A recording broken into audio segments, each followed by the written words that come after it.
देखिए, सबसे पहले तो ये जो लॉकडाउन चालू हुआ है, लॉकडाउन में सबसे ज़्यादा अगर मुतासिरीन हुए हैं तो हिंदुस्तानी जो अब्रॉड में रह रहे हैं।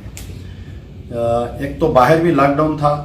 अगर आप हिंदुस्तान के किसी रियासत में लॉकडाउन में रह रहे हैं तो कोई ना कोई आपकी मदद कर सकता है, पड़ोसी या कोई रिश्तेदार आपकी मदद कर सकता है। लेकिन अगर दूसरी रियासतों में, ख़ास तौर पे गल्फ़ में जो माइग्रेंट लेबर्स है, इसमें जो है तेलंगाना के लेबर्स की तादाद बहुत ज़्यादा है। और तेलंगाना में जो है निज़ामाबाद के लेबर्स ज़्यादा है। वहाँ पर हैदराबाद और निज़ामाबाद के लोग ज़्यादा गल्फ़ में हैं, यानी सऊदी अरब, बहरीन, ख़तर, आपके कुवैत से तो दुबई, यूएई। तो अब ये हुआ कि क्वारंटाइन ख़त्म होने के बाद में ये जो स्टकअप पैसेंजर्स है, कोई विज़िट पे गया था, वहाँ पर 50 दिन से फंस गया, कोई जॉब कर रहा था, आना चाह रहा था हॉलीडेज़ में, वहाँ पर फंस गया। तो इसमें ये हुआ कि ये स्टैंडर्ड पैसेंजर्स को जो है ये वंदे भारत नाम से जो है रिटर्न पैसेंजर्स को लाने की कार्रवाई चालू हुई। और एक फ़्लाइट दुबई से और एक फ़्लाइट कुवैत से आई। जैसा ही फ़्लाइट उतरने के बाद में हुकूमत तो तेलंगाना हुकूमत यहाँ पर बहुत बड़े दावे कर रही थी कि पैसेंजर्स आने के बाद में हम वो सहूलत देंगे, हम ऐसा करेंगे। लेकिन पैसेंजर्स को उतरते ही एक फॉर्म दिया गया, इसके अंदर 3 स्टार और 4 स्टार, यानी 3 स्टार अगर आपको फैसिलिटीज़ होना है तो 15,000 रुपये, 4 स्टार अगर है तो आपको 30,000 रुपये हर पैसेंजर को देने का एक फॉर्म दे दिया गया।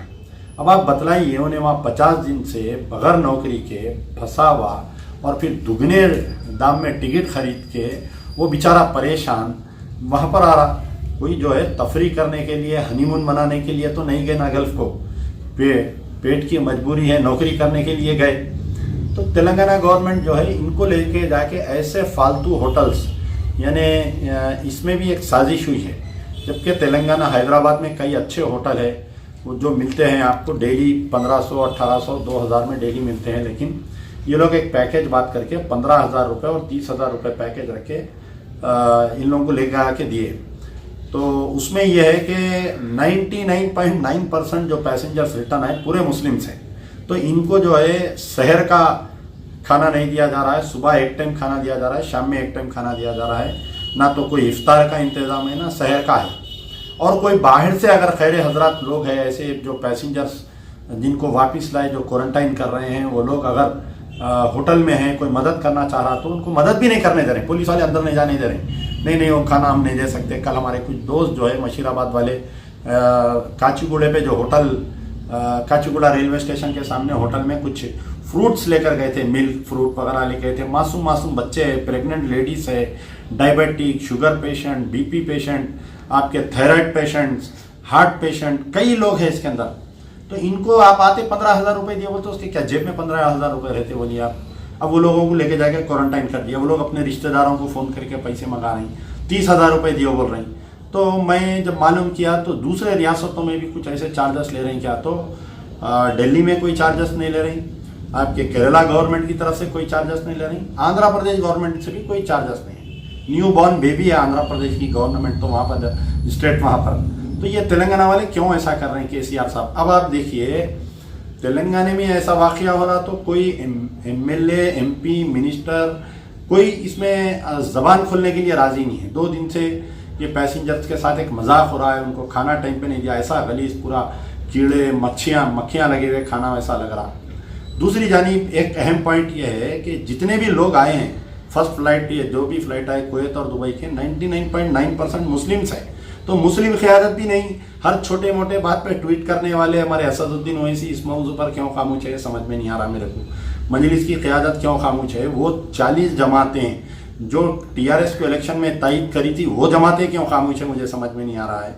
और क्या केसीआर जो है अपनी ज़ाती यानी आह्वानम लगाते हर थोड़े दिन को, केसीआर साहब बड़े बड़े पूजा करते केसीआर साहब, यानी 5-5 करोड़ रुपए देवस्थानम में लेके जाके देते हैं। ये एक 100-200 पैसेंजर्स को पैसे देने के लिए हुकूमत का नहीं है। मेरा मुतालिबा है कि यहाँ पर मैं एक दोनों गवर्नमेंट से मुतालिबा कर रहा हूँ। सेंट्रल गवर्नमेंट से मेरा मुतालिबा है कि गवर्नमेंट ऑफ इंडिया जितने भी स्टैंडर्ड पैसेंजर्स है, इसके लिए एक अलग बजट होता है। हर मिनिस्ट्री फॉर एक्सटर्नल अफेयर में एक बजट होता है, एनआरआईज का बजट होता है। वो बजट के तहत जो लोग अपना टिकट नहीं लगा सकते हैं उनको आइडेंटिफाई करके, अगर वो वाइट कार्ड होल्डर्स हैं, उनकी फैमिली यहाँ पर या बिलो पॉवर्टी लाइन है, एमआरओ से सर्टिफाई करके अपने टिकट पे गवर्नमेंट ऑफ इंडिया के एक्सपेंस पे वो पैसेंजर को लाना चाहिए। ना सिर्फ तेलंगाना ही बल्कि पूरे इंडिया में जितने भी इंडियन स्टैंडर्ड है सबको गवर्नमेंट, क्योंकि हम देखें जब सुषमा स्वराज सेंट्रल मिनिस्टर थे तो ऐसे कई वाकयात हो गए थे, जैसा डेड बॉडीज लाना है या कोई स्टैंडर्ड पैसेंजर्स को लाना है तो 300-300 400-400 पैसेंजर्स को, यानी जो स्टैंडर्ड माइग्रेंट लेबर्स है सऊदी से, हम खुद बुलाए सुषमा स्वराज के दौर में। तो जब सुषमा स्वराज के दौर में पैसेंजर्स आ सकते जब पैसे थे, तो आज हमारे सुब्रमण्यम जयशंकर साहब के दौर में क्यों पैसे नहीं है बोलिए आप। तो central government should bear the ticket expenses of all the NRIs who are standard there, and the Telangana government ये करना चाहिए जो क्वारंटाइन के नाम पे 30,000 और आपके 15,000 रुपये ले रहे हैं उसको वेव करना चाहिए और अच्छे फैसिलिटीज देना चाहिए। ये गलीज फालतू होटलों में लेके जाके पैसेंजरों को डाल के तेलंगाना का नाम बदनाम हो जा रहा है उसके अंदर, और जो कॉन्ट्रैक्ट दिया उसको कॉन्ट्रैक्ट कैंसिल करना चाहिए। शुक्रिया।